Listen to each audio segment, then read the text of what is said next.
The tropical rainforest.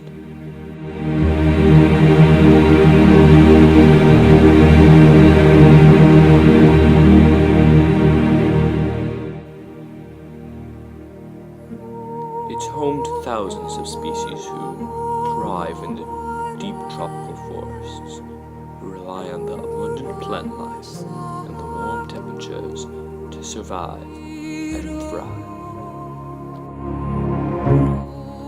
That is until the rain begins.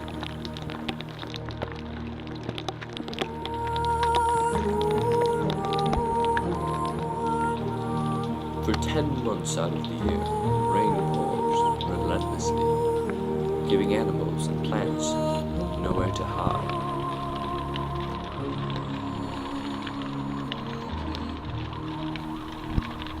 Flooding occurs, wetlands form, and areas flood. It seems that there is no hope for the rain to end until springtime. The rain stops, plants become in full bloom, and animals come out. Such is the American flag seen here. Such a great animal, nesting between a rock and some shrubs, representing that of a mighty country.